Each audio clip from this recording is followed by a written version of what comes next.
Well, welcome back. Severe Weather Preparedness Week continues here in Indiana, and Storm Team 10 is stepping in to get everyone up to speed on what you need to know to keep your family safe.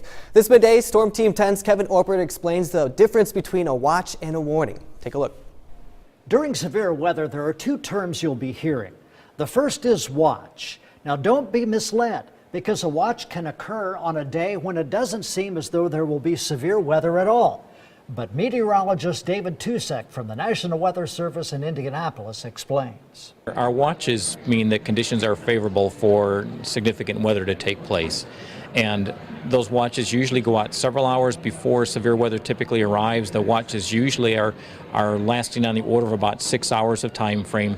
And they mean just that, watch to pay attention to the incoming weather. So a watch means to watch out for severe weather, even if the sky looks like this. But if a warning is issued, that means the severe weather has arrived. The warning, by contrast, means that we've had reports from our spotters or we have evidence on radar that this storm is going to be causing damage. Warning means the time frame to take action, to take cover, to get in, get down, and cover up. During severe weather season, a watch and a warning. Those are two terms that are important to know, and two terms that could save your life. With photojournalist Gary Bryan, I'm Kevin Orpert. That's good information there. Tonight on News 10, Storm Team 10's Matt Gregory talks with a local engineer about building structures and what we can do to stay safe. Now, we did see severe weather this morning, but we did have a light splash of rain out there across the whole Wabash Valley. As we head into our afternoon, though, it looks like it's starting to dry up, but I'm not going to count us out on that precipitation quite yet. You can see that moisture is all driving off to the east, and behind it, we're just picking up on a few clouds, and it's just mostly cloudy for our Wednesday afternoon. So let's jump right into the Storm Team 10 storm tracker. Not really scanning any precipitation now. So as we saw in the wider view, most of that is traveling off to the east as that disturbance is making its way off to the east as well.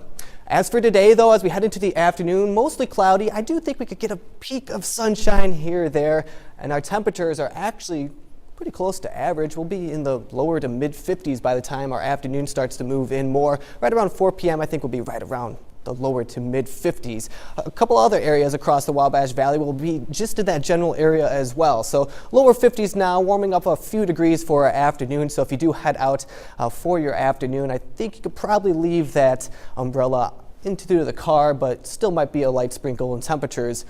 Not too bad, into the lower to mid 50s for our afternoon. Let's look at the weather headlines. That quick splash of rain that we saw overnight, that's all going to dry up for our afternoon. It's going to be mostly cloudy and still pretty windy outside for the afternoon. As we head into the overnight hours, as that whole system moves off to the east, there'll be a little bit more light in terms of the wind. And by the end of the week, come Friday, temperatures are going to be looking pretty good, back into the mid to upper 60s for some regions.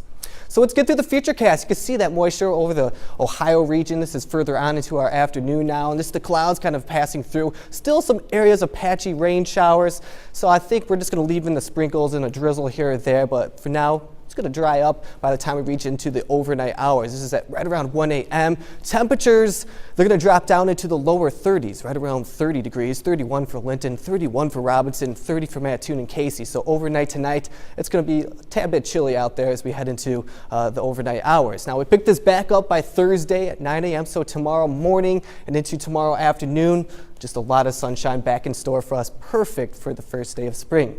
So today we'll be topping off right around 54 degrees. That rain's going to push off to the east as we saw. Tonight, right around 30, partly cloudy, tad bit cooler, and just a light breeze out there. And then we'll be topping off tomorrow right around 57 degrees. Continuing into the 7-day forecast, that first day of spring is tomorrow. Let's say goodbye to winter, and we'll greet spring with a pretty nice day. Temperatures once again into the mid to upper 50s. For Friday, though, it's really going to warm up. We'll be right around 65 degrees, and a chance for some rain Friday night. Come Saturday into Sunday, cools off just a little bit. Sunday, a lot more sunshine, and we're just going to hopefully look at this and say, no, we don't want the snow, but possible chance for some snow come Tuesday. For now, though, first day of spring, Brittany, it's looking pretty good. I know, I'm looking forward to it. We're going to talk about it a little more later in the show, Joseph. That's right. All right, sounds good.